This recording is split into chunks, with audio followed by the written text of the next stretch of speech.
can add extraordinary, disruptive, and tangible value to institutions, projects, businesses, and individuals. Design and engineering boost the economy. Our practice is critical for successful performance and strategic business focus. These assets will be pivotal for companies that want to make a difference and create products and services that make a better world through conscious results. With a humanistic heart, an inquiring mind, and a practical method, a robust research basis will lead to good decision-making through consultancy, patents, digital tools, and PhD fellowships. We see, and we do. We offer solid, practical outcomes. The research comes through curious, questioning people. Our team, an ecosystem of innovators, has participated in European-scale research projects. VIBE, an EU project that addressed the future of curated culture consumption for Gen Z. TEACH4SD, the redesign of the headquarters following sustainability and well-being criteria. Materials designers, measuring the positive impact material designers can have across all creative sectors and promoting circular economy in Europe. VODA, a prototype to consolidate the temporary pedestrian public spaces of the streets in response to the COVID-19 crisis. Smart Skin Tattoo, a wearable electronic graphene tattoo able to generate and store personal data. Research is a driver, a lighthouse for positive transformation. It's about changing things for the better.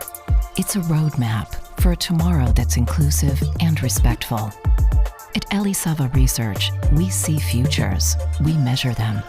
We create knowledge and foresee the trends that will impact our lives.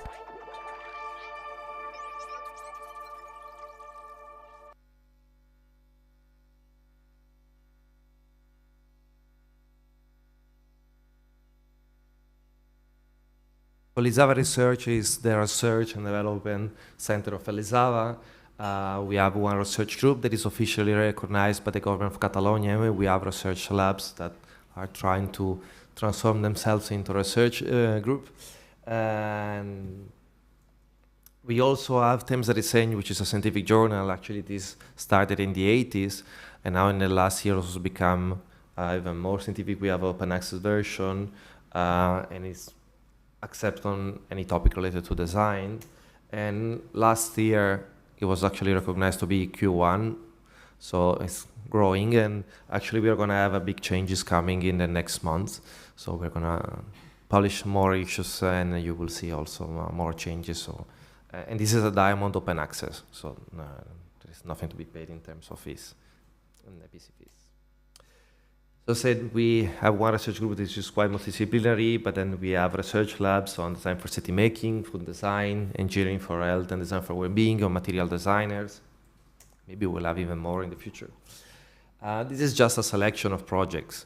We are, for example, working on designers creating the raw materials, quality of air, sustainability in fashion, circular economy and building environment, sustainability and plastic and microplastics in education. So all of these are from national to European projects.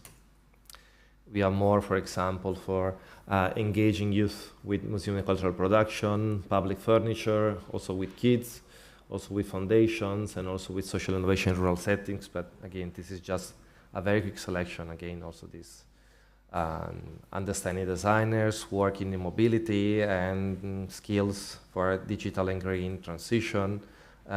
We also had some Horizon projects with doctoral students, for example, in scientific communication, and also in working with disadvantaged people. We are also part of the IRIS, which is an institute that works with life sciences and healthcare.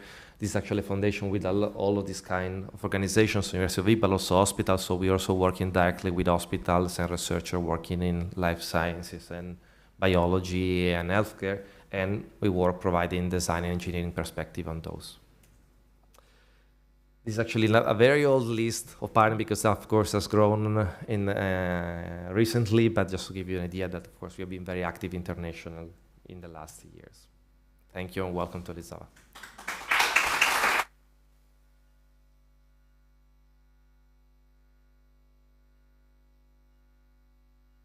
you very much, Massimo. I see we're like 10 minutes late.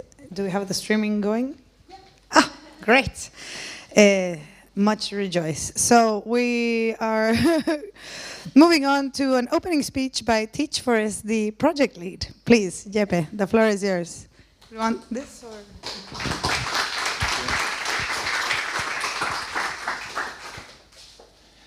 Thank you so much, Isabel. And welcome to the second TEACH4SD conference on education for sustainable development. My name is Jeppe Kiel, this is Ditte Carla, and we're the project leads for TEACH4SD. So thank you to Elisava for hosting this event, and to all of you for participating today. TEACH4SD is a key initiative within the EU, and it's aimed at helping our educators with competencies in education for sustainable development and help shape better futures for current and coming generations. 16 partners across 5 countries are cooperating on this project with 3 main phases. So we have the discover, what knowledge is already available within the ESD field and where do we need to go? Implement, how do we transfer this knowledge into actions at institutions and classrooms right now, again building on learnings and experiences from the teachers within those classrooms. And share, make this knowledge open source and available to all. This project represents an ambitious and forward-thinking approach to the way we understand and deliver education across Europe. Today, we're not just discussing theoretical frameworks or abstract goals. We're here to talk about equipping 400 educators with the competencies needed to truly drive sustainable development within our educational institutions, from vocational schools to universities. So, at the heart of TEACH4SD is a simple but yet powerful idea. Education is the key to sustainable future. It's not just about what we teach, but how we teach it. We aim to embed sustainability into every core of education, empowering future generations to think critically, act responsibly, and solve complex global challenges. So, reflecting back on our first kick-off seminar, the former Danish UNESCO Commissioner Elsebeth Gerner Nielsen made a memorable comparison that still resonates with me today. She linked education for sustainable development to the phenomenon of black sun, we call it in Danish.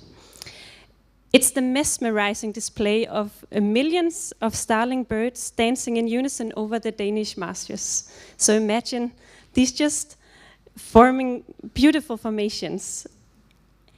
And dancing in unison over the Danish marshes. Just like those birds, we need to work together, aligned in vision and purpose to create something truly extraordinary. So our project, TEACH4SD, is that dance.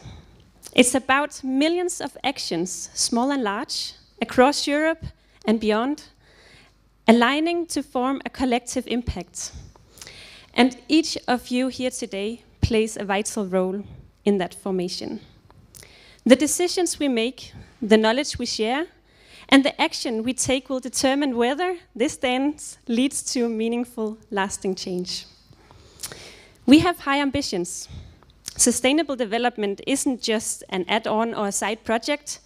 It's fundamental to shaping the competences of students at vocational schools, universities, and colleges. By working together, we aim to instill these essential skills in students so that sustainability becomes second nature to them, not just an option, but a way of life. And in order to achieve this, we are committed to fostering collaboration across borders and sectors. Our consortium reflects the diversity and unity that these tasks demand. As we move forward, we want to inspire not just the participants here today, but the broader educational community across Europe to take bold steps towards embedding sustainability into curricula and everyday teaching. A special thanks also to our global partners from Canada, the Ukraine, Colombia, England, and Chile for coming to Barcelona. So as part of our discovery phase, We look forward to fruitful discussions and insights from our keynotes here today. And I think we caught up on some time, Isabel. So thank you all for being here.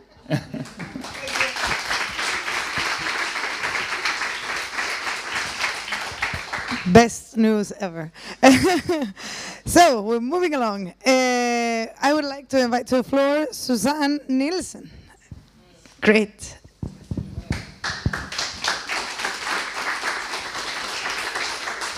Welcome, Suzanne.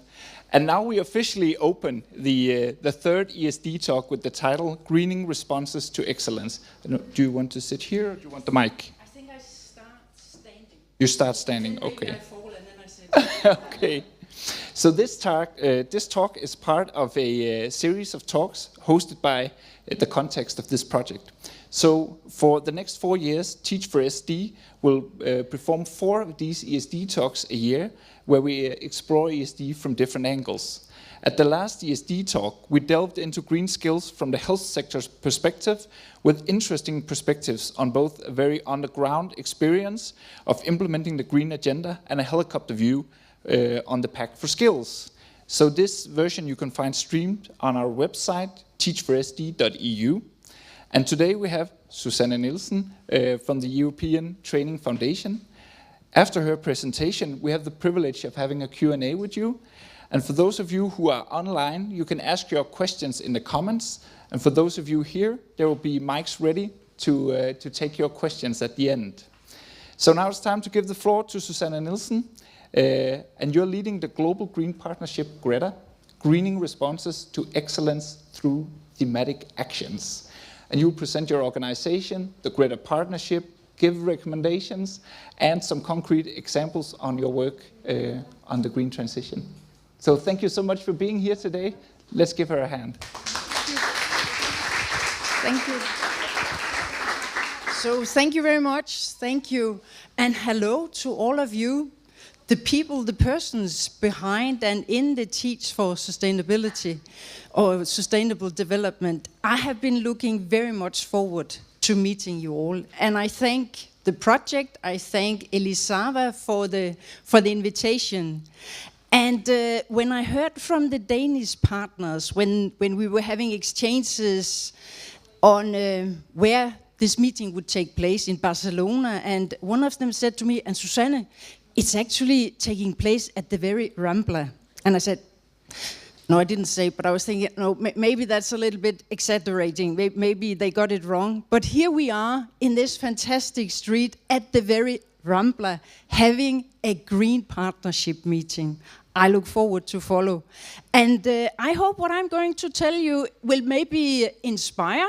We have been working in the GRETA project for nearly 3 years now, but I also hope it could maybe give ground for synergies and future cooperation between Teach for Sustainable Development and what we are doing at the European Training Foundation. I hope some slides would come up now. Yes. So I'm Susanne Nielsen, as you heard. My title is quite long. I'm Green Skills Expert, and I'm also country responsible for Ukraine, which I'm very proud of. And I hope I will have opportunity to also exchange directly with Ukrainian participants here today, and of course, all of you. European Training Foundation, it's an EU agency of the European Commission. We are located in Torino, and we have focused on vocational education training. We focus on the countries outside Europe, and we support them in economic development through human capital development. The way we work is, of course, on many different dimensions. We have a number of projects and activities, but to single it down, we are providing policy advice on how to move forward in human capital development through various studies and initiatives. We believe strongly in peer learning, similar to what you do. I take it that's the reason why you are participating in this project, because peer learning really has a power of seeing new things, maybe of your own organization when you share what you're doing, and getting inspiration from others. So next slide, please. This is what we agreed that I would be focusing on. A few words on our network for excellence, then going into detail how we have been working in our green partnership named GRETA. It stands for Greening Responses to Excellence Through Thematic Actions. And then I would give some ideas on how to form maybe a more solid approach for embedding sustainability principles into education through a whole system approach. And in the end, I wouldn't call it a pep talk, but maybe a few recommendations based on the experiences and results we have gained so far. So, how does that sound to you? Okay, let's get started. ETF, Network for Excellence, ENE in short, we love abbreviations. That's what it stands for. It's a global network, so not only for countries outside EU that are our target countries in ETF, what we do, but also for EU countries and beyond. I'm proud to say it's a global network, like your project is a global project. We have at the moment more than 330 members, centers of vocational excellence for over 40 different countries, and it's growing as we speak. Centers of vocational excellence, as you know, are defined, understood, used differently. It's a bit of a difficult term, but I would say it can either be a cluster of stakeholders working around skills, for GRETA, green skills, or an individual center, an individual education provider. What is specific about centers of vocational excellence is, in most cases, that they are specialized in providing skills for specific occupations and that they deliver quality skills that meets the demand of the industry. And that's a third characteristic, the combination, the cooperation with industry, and then fourthly, having a lifelong learning approach. I take it the vocational excellence concept is something you have already discussed within previous meetings in the Teach for Sustainable Development project. The way we work in our network is through different development partnerships. Some are focusing on entrepreneurial learning, some are on social inclusion, some are on greening, and this is where GRETA comes into the picture. I'm leading our green initiative, GRETA. Next slide. So GRETA comes out of the global network, and we are focusing on greening wet. We have focused on green skills, ecosystems. In my presentation, I'll say a little bit about that, because that's an important approach, understanding when we talk about greening, embedding sustainability into education, that we have a whole perspective of the partners that are necessary. We identify different greening processes. What are the elements? How are they interlinked or how are they not interlinked? And we focus a lot on practice sharing. We have I would say, proudly a large catalog of inspiring practices that I'm happy also to share with you, of course. And we are co-designing webinars, and we are providing policy recommendations for moving forward. And let's move forward. GRETA is about a response, yes, to excellence, but a response to the demand that the green and digital transitions are posing on education. Green transition, policy-driven, about finding or living up to the commitments actually at the highest level of the COP, the Paris Agreement, so that we ensure we are not having yet another broken record when it comes to temperature rising. Digital transition is market-driven, driven by good business, hopefully, and clever design here at Elisava and other places of the world. Sometimes these two transitions work together. Sometimes the green transition can benefit from new development green technologies, but not always.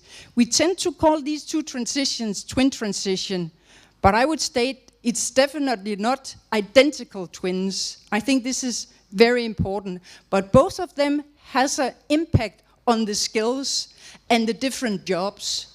The impact we see when we read worldwide different perspectives, expectations for jobs, and also upfront. Dirty jobs, manual jobs, they are disappearing as we speak. And there are new demands related to, of course, new skills demand related to the new so-called green jobs and the digital jobs. But in most cases, we are talking about greening up the existing jobs. And that, of course, relates then to greening up existing profiles, existing occupations. Next slide. So greening that, which is what you're talking about, what Greta is about, is part of this economic revolution or modernization strategy as we see for the moment, directed towards the two transitions I was just talking about. And we see different structural changes in job profiles, in occupations. And it gives really new perspective for VET, for education, because it is mainly technical skills that are in demand when we talk about the green transition. It's a new momentum, a golden opportunity for attractiveness of vocational education. Let's move on. I thought already now, in the middle of my presentation, I would come up with some key statements, just because it's a keynote speech I was asked to give. So let's take it now. A little bit more will come in the end. No green transition without skills. That is our mantra. We cannot move forward if we don't have the skills for the green transition. Green transition needs to be purple. Purple is the color of gender equality. We need to have the women and girls on board. They need much more to go into STEM education. I wonder how the figures are here at Elisava, how many female students you have. We can get back to that at the coffee break. It's good? Yeah. Perfect. I don't know the exact numbers, but it's pretty good. Good girl in the class. Happy to hear that. And each sector strategy for decarbonization, for greening up, of course, needs to have a skills element. Otherwise, it will fail. Transition, that's the fifth message. And green transition is not fair by default. It's only by design. So we cannot ensure just transition, just like hoping.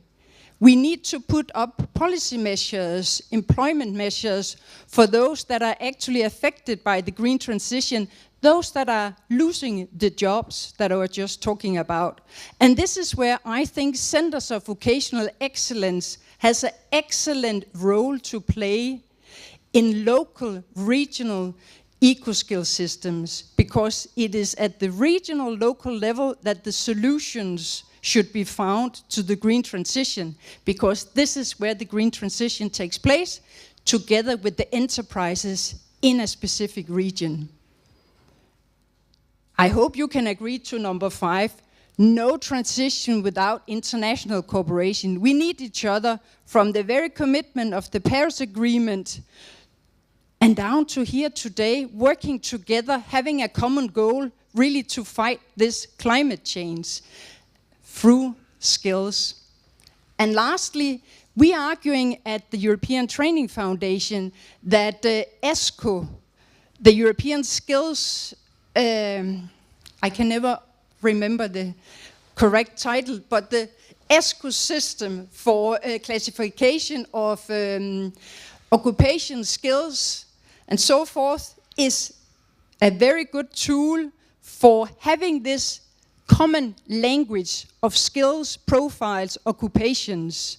And the two frameworks that came up a few years ago, Green Competence Framework and Digital Competence Framework, are useful tools for all these different discussions on what are green skills, what are digital skills. I take it is something you are familiar with and are maybe using in some of your activities and work packages.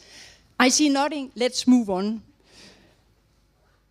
Few words on what we did in Greta, maybe for inspiration. We started out in 2021 with a small group of 20 centers of vocational excellence, all online, putting up a system on peer visits, online peer visits. A school visiting another school, listening to them, reviewing or asking questions, and then having the school presenting. That's really a learning mechanism. When you need to present yourself, your school, what you're doing, you start thinking, is that really how we do it? And so forth. And it's also a learning opportunity when a peer is asking, maybe not nasty questions, but inspiring questions that make you think. We got a lot out of these peer reviews. Based on that, together we put on an activity, a peer planning, because where were the hiccups, where were the strengths, the weaknesses, what do we need? And then we have implemented a lot of thematic action learnings. And we continue. We continue not only with the 20 pilot centers of vocational excellence that we started out with.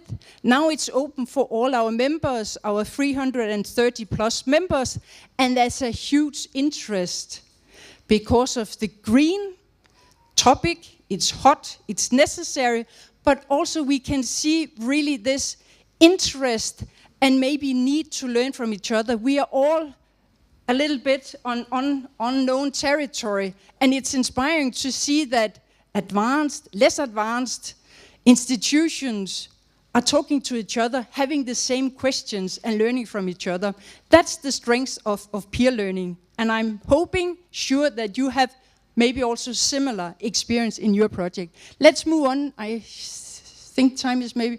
I always put this slide. It's because I'm proud of it. Already in 2020, we got an Excellence Award from the European Commission through our work and support to Ukraine. Of course, personally, I'm very proud of it because I'm responsible. I'm the Ukraine liaison at the European Training Foundation, and we have key focus on a green recovery for Ukraine. That was just showing off. Let's take the next slide. Key findings from our peer reviews, and I wonder if you have similar issues that you see it the same way. We see that at vet provider level, there's a recognition on the importance of having a green strategy. Important.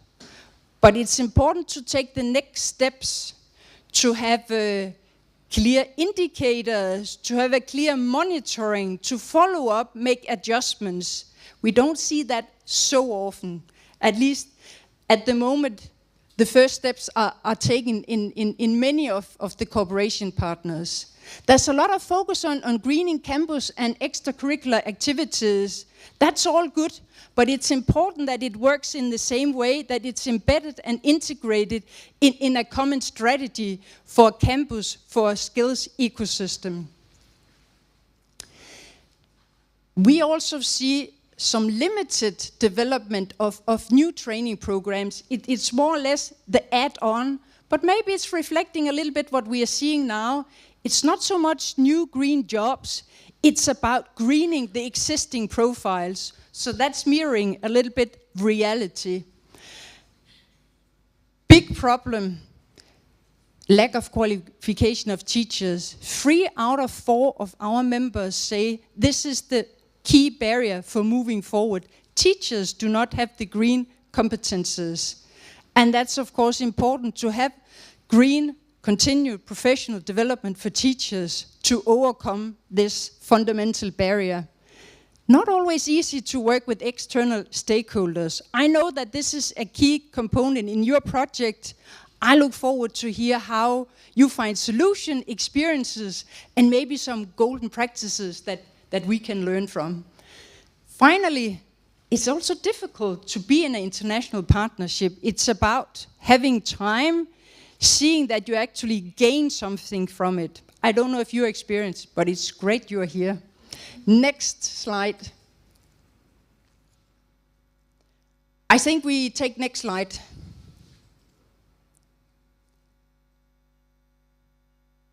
This is the one I wanted to show you because based on our peer reviewing and discussion in the pilot when we started out, we could see the importance of finding and having a more systematic approach for embedding sustainability into education for greening VET. And here we have developed a whole system approach, a whole institutional approach. It is inspired and based on the approach that UNEVOC developed in 2017, the VET part of the UN. We have tailored it to the characteristics of centers of vocational excellence, where the cooperation with different stakeholders is key.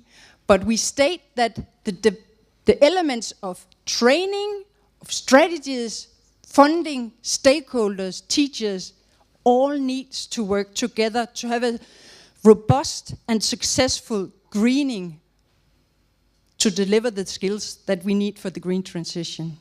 My idea is now to go through each of the elements. Could you say a little bit about the timing, how long I have, how much I have left? You have 15 more minutes. That's good news. Yeah, But 10 minutes for questions. but I mean, we started 10 minutes late, so you're good. You just say when, yeah, you do that one. Okay, let's have a look at the different elements. I'll try and be brief. Hey, by the way, that one, QR code, so I can run a little bit easy through it, because actually all our findings, description of the process on greening, the 5 elements, the experiences of our pilots, and a catalog of best practices is in our Greta report. So I thought I would give you the QR code and then you can study more careful. Best practices from EU countries and EU neighboring countries. So next slide. Or I hope you had time to get it. Vision and greening, that's the first element of the whole institutional approach. Walking the talking, of course. It's important a school that is into green also show it by what they actually do in campus. We have seen many different types, green buildings, green equipment, and of course, different ways of engaging students in the local area. All important to have this living what we teach. Next slide. Here I have listed a few examples of what we have identified in our Greta project. What is most important is that the different initiatives in Greening Campus is somehow feeded into the learning, somehow reflected in learning outcomes, because then it becomes robust. We had an example of green idea labs where actually students were creating their own programs, creative thinking on waste management, having a business case, either theoretical or actually from the local community. This is something that really is changing the mindset. And this is what building green skills is mostly about, changing the mindset. So having an inclusion of different initiatives in campus, included it into learning outcome, is key if it's going to be robust and change a mindset. That was the key message from this one. Next. Curriculum, training programs. This is how to do it the real. This is mainly what we talk about when we say greening VET. But again, I repeat myself, it's just 1 out of 5 integrated elements. Here, just I have written down what there's focus on. Of course, in each of the training programs, the profiles, the occupations, to take each of the small items of a training program and green it up, including the environmental awareness. That's what the points here are showing, recognizing the opportunities, for example, to avoid environmental pollution, having consideration of what is the impact aspect of what we are doing, and so forth. Next slide. I need to run a little bit. Third element, teachers' professional development, key. As I said, in our network, 3 out of 4 of our centers say this is the key barrier for actually moving forward in providing, designing, delivering, teaching green skills. Because here I have listed what a green teacher competences are. He, she needs to know about climate targets, about the cost benefits, know about where are the jobs, have a capacity then to design it into future, into green training, having knowledge, experience on the newest technologies, and know how to collaborate with enterprises where the design, the research is taking place.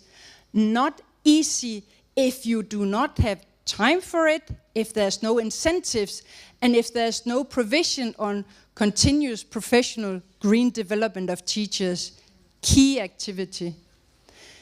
We have seen in Greta a number of innovative practices to just do something fast and now through a so-called bite-sizing, bite-by-bite approach and prototyping models. So working step by step together, finding out what do we need, contacting enterprises, what is it you need and what is it you mean when you say you need this, and then translating it into learning outcomes, trying to develop a program, testing it with some enterprises before it's rolled out. That's the prototyping. This is one way to do it, to find solutions, because in many of our cooperation countries, there are not a large number of provided opportunities for this continuous professional development. Just an example, let's move on. Funding, I just thought I would mention Erasmus Plus, as you are part of, a really great opportunity to move forward, to learn from each other on centers of vocational excellence, and how then in practice to ensure the sustainability principles that we heard our 2 colleagues from Denmark were explaining what your project is about. We move on. Yeah, and I have this one. Cooperation with partners, the most important when we talk about vocational excellence, centers of vocational excellence, and in the green transition, more complicated. Just jump 2 slides and then I'll show this one. Not that one, next one. Skills ecosystem, many different partners. Extended now in the green transition, maybe NGOs have a new role, research institutions. Most important, map the stakeholders, understand their language. Then we can start cooperating on common projects, apprenticeships, research and so forth in a local community to tackle the issues on the green transition. We take the next one. Next one. And we move on. We move on. Yeah. These were the key recommendations I had, okay? Getting a little back to some of my comments up earlier on, importance with having skills strategies integrated with local commitments, the reference to Paris Agreement, but also in a country having multi-level governance from the national level down to the local government, and then also horizontally having different sectors working together, environment, finance, education, agriculture needs to be integrated if it should be relevant for the skills to be provided. Collaborative partnerships, we've been through that. Next one.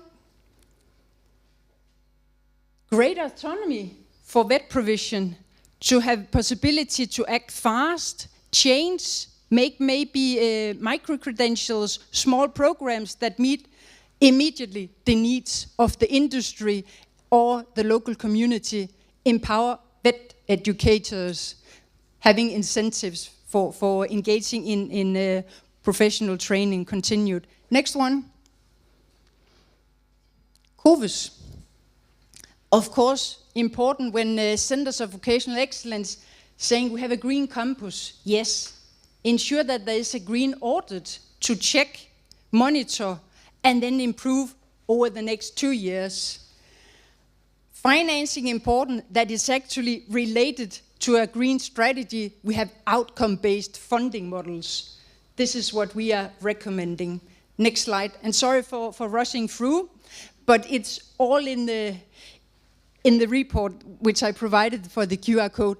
Achievements of Centers of Vocational Excellence or achievements of excellence to reward it is very important. This is what we see initiative from the European Commission. And I take it you agree to the last one, importance of exchanging best practices and expertise. Boom, next one. Just as a motto, we never leave anyone behind in Greta, like with the UN Sustainable Development Goals, but we always leave something behind, and I would like to leave something behind. It's yet another 2 QR codes where you can read more about our Network for Excellence, which Greta is a part of, and there's also yet another new publication that came out as a part of the European Year of Skills that ended in April, where we actually argue on the importance of Centers of Vocational Excellence and their role in a just transition. Very last slide, and then I stop. I just thought I would show that one, because that's the famous picture painted by Picasso, who lived here when he was a young man. And a little bit later he came back and painted the end or the beginning of Rambla, the column of Colombo. And I really hope that by the end of your meeting, you will feel that maybe you should put up, maybe not a physical, but maybe a mental column of good memories and a column of green achievements and achievement of your many work packages you have in this very ambitious project. So I wish you a good time and thank you for listening.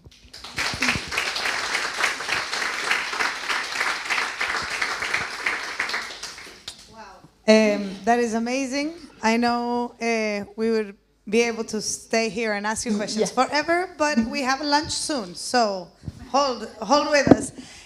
We will have some practicalities. We'll have the student assistants go around with the microphones, and I will ask you to sit here and use these microphones to be able to answer the questions.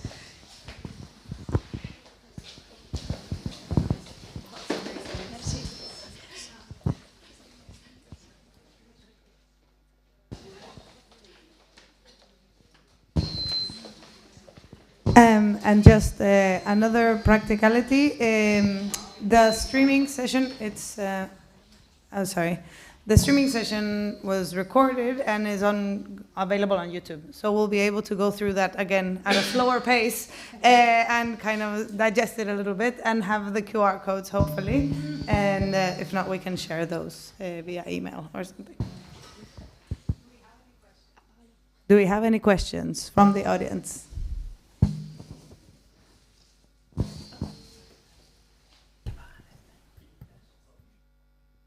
Thank you.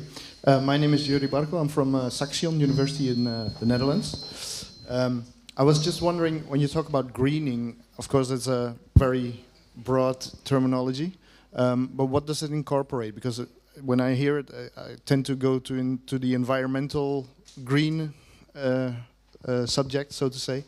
But is that correct, or is it a more wider aspect or approach? Thank you very much. It's part of what you're saying. We take a broad approach because what I tried to showcase is that it's actually all jobs mainly that needs to green up, to have a sustainability principle or a green mindset, basically thinking about the environmental impact of what you're doing. A welder, for example, what does it take in electricity to use the welding machine? Construction sector, what are the impacts from when you start using cement? How was it produced? Is it light? Or is it the old heavy one where you actually use a lot of fossil fuels to burn it and so on? So for each profile, each occupation, the greening is about having the green mindset or the environmental thinking, what is the impact? Secondly, my point was the greening is not just about going through a training program and then look into, hey, is there some new skills, some new green technologies the students, the learners should know about. It's embedding it in with other activities on what is going on in an education institution, the green campus, also how you work with the stakeholders in your community, how teachers are equipped with new skills for actually being able to turn the developments, the requirements into the training programs. So it's a broad definition or understanding that we are using. And I think I had the slide where I showed it's part of a modernization process, because we are in a revolution, in the industrial revolution, with the two transitions, the green and the digital transition. So it needs to be broad. Yeah.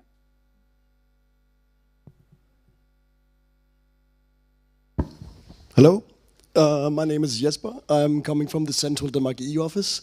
So Susanne, you mentioned in your presentation that the external partners and therefore the companies are not prioritizing sustainable development. What can we do about that, and what is the reason for it? We were actually surprised about this finding in the peer reviews, that our vet providers, the COVIS, said, well, enterprises are not prioritizing it. And when we digged a little bit deeper, we found out that there were maybe two reasons for having that understanding, that enterprises in general have another pace of time when they need the skills here now, and maybe explaining it in another way, having another language.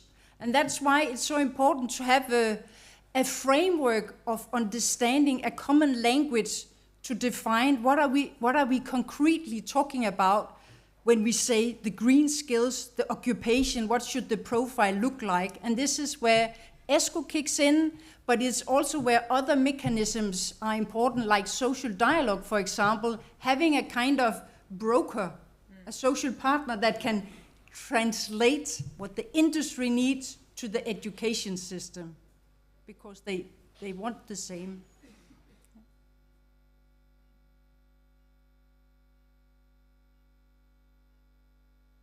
Regarding ESCO, because it's also something that we've discussed in using within the TEACH4SD project. Yeah. We've noticed, for example, that here in Elisava, we will be working with the textile and fashion sector, which is a domain that is very well documented, let's say. It's an old industry, yeah. It is consolidated. But I'm wondering whether ESCO is updated enough with all the new jobs that they are appearing, and how this can, yeah.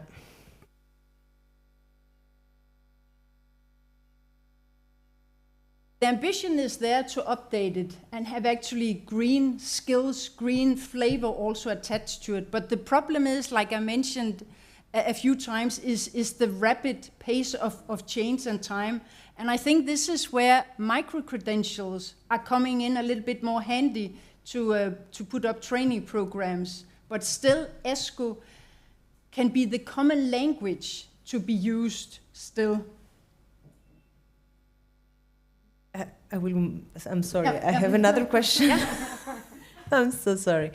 But I have been working in various projects, and when we were discussing about micro-credentials, most of the times the problem or the barrier that we reach is how we can create like a common certification for that is more, because there are so many micro-credentials. So what would be your opinion about it? I'm happy to say at the European Training Foundation, we have an entire team working on that. And I'm not the expert here. But micro-credentials, it's possible to build it up by actually having a number of smaller credentials, and then the packaging of micro-credentials, that a solution. I have a number of cases or examples that I could send to you where you can see how this is actually an opportunity. Our team have made a recent research on examples exactly on that topic. Is there any more questions in the audience? Yes. Hello, my name is Jan Krasulicki, also from Saxion University in the Netherlands. I was wondering, you have a very top-down approach, rather political. Where is the voice of the student? How do you facilitate, and you need a top-down approach, so don't get me wrong, but you also need a bottom-up approach where you facilitate the students, living in the new world, living in their new, and we need to adapt to that as well. So how's that coming together? Music to my ears. You're absolutely right, and actually one of the slides that I skipped before I showed the whole institutional approach, I had listed exactly the many actors in a school, students, parents, very important to include. Some are more robust in doing it. The green living labs that I showed you was exactly, the example I draw out, was exactly an important example of how students take the lead and define what they need, because the situation is exactly, and we see many interesting analysis on that, student knows more, they know more than the teacher, they're driving forward the green process. So yes, students are important and needs to be included. Maybe Greta is not strong enough on having in our specific activities, but we focus on it, recommend it for each of the schools, but point taken, and I'm with you. I would also say students drive the digital transition quite well as well. It's mind-blowing, I would say. And I got good news, we have a little bit more time, but if you're starving, you can leave, but we have a little bit more time for questions. So more questions from the audience? Hello, I'm Birgitte Markussen from VIA University. I'm curious because you talk about this green transition and the digital transition and the green mindset and the companies and the new jobs, but this greening, what is it? I mean, we talk about greening, but we also talk about degrowth. And do you go address that dilemma? I mean, you talk about the workforce for the companies and the education, but something is in the gray zone, I think. Do you address that, or? I'm not sure what I should answer, because I'm not totally sure if I understand the question, but I think in this slide I tried to show this. The green and digital transition is not entirely identical twins. Some solutions that industry is developing, not only digital, are not green. And I think it's wrong to talk about a twin transition where my statement is they are not identical. But the green transition is a political commitment. We need to reduce the global warming by reducing CO2 emissions. And that can be done in many different ways. We could sit on our hands, not do anything, but we could also find solutions for clean production. And we are looking in our project in Greta at the moment, we are looking into the construction sector, where we look at what are the solutions, but we still need houses, we need to rebuild, and we need to retrofit. So we are looking at solutions for that, but you are right, there is a dilemma for growth, and it cannot all be, if we say it's green, that there's also the greenwashing, if that's what you're hinting at. I'm not sure if I'm answering totally what you mean, or what you're asking.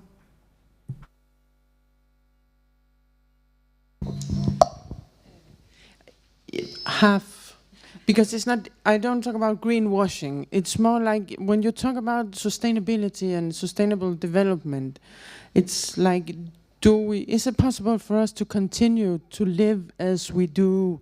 I mean, there are many questions here which is not addressed. When you talk about futures literacy, for example, what do the students need to learn? Do they just need that, I mean, can we do the same in 50 years? No, And do you address that? I mean, that's just, I'm just curious if you do take care of that. We take care of it in the sense that we are saying we cannot continue living the way we learn, the way we do. We need, and we are in this fundamental modernization process, which the greening is about.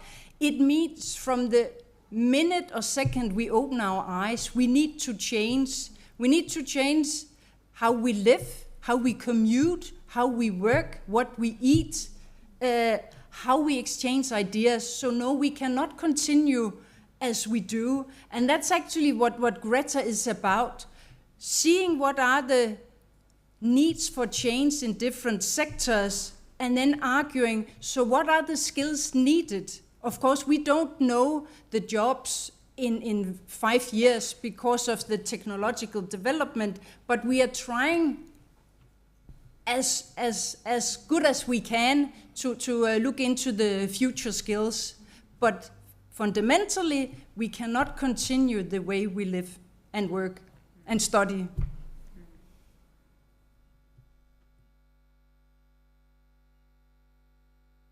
More questions? I have a question.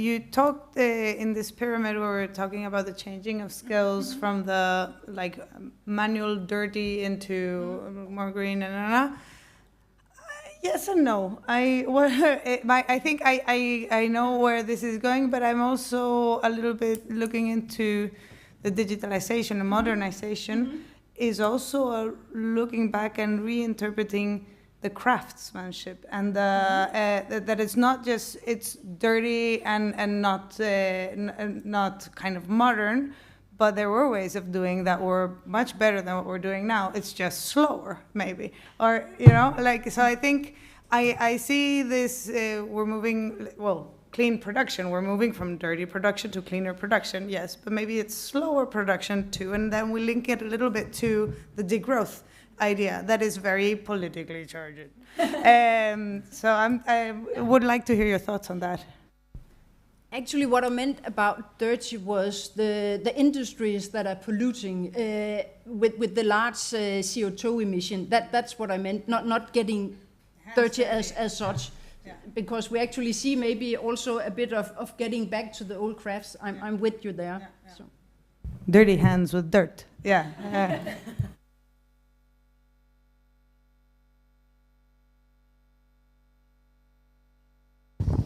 Thank you very much, Susanne, for a very inspiring keynote, and also happily to say that it's very aligned with the objectives of our project. So I think there's a lot to look into regarding your report. This is maybe a bit more, widening or opening question, but for us, we are still in the beginning phase of our project, even though we've been in it for a year, but we're still just in the discovering. We are trying to figure out how to use the skills and the competences that we now think are very important for the education for sustainable development. But there's also like a bunch of EU and international projects going on, discovering a lot of what we are doing.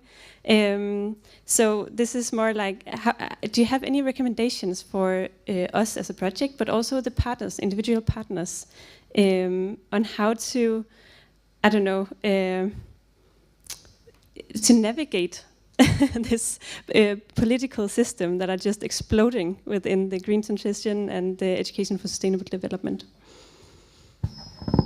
If we start a little bit broad in answering your question on navigating in the many different projects that there are for Centers of Vocational Excellence, if that's what you are asking first.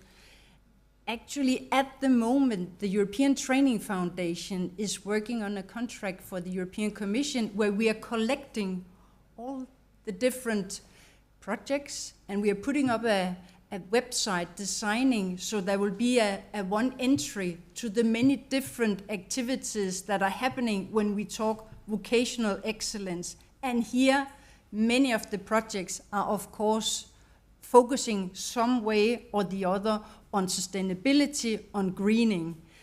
So this is good news. It's soon coming up. And I also see that later on we have Catapult coming. Actually, they were collecting and having such a facility on where to find more information.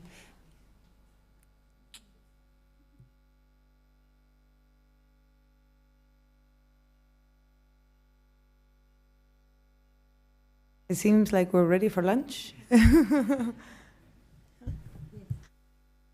Thank you very much for the wonderful presentation. Just a small note, and now we will all head for lunch, and we will have a short film about the project. Is a little bit shorter. So we have a little bit more time for lunch, and we will be back here at 3:15, 3:20. Okay? Thank you.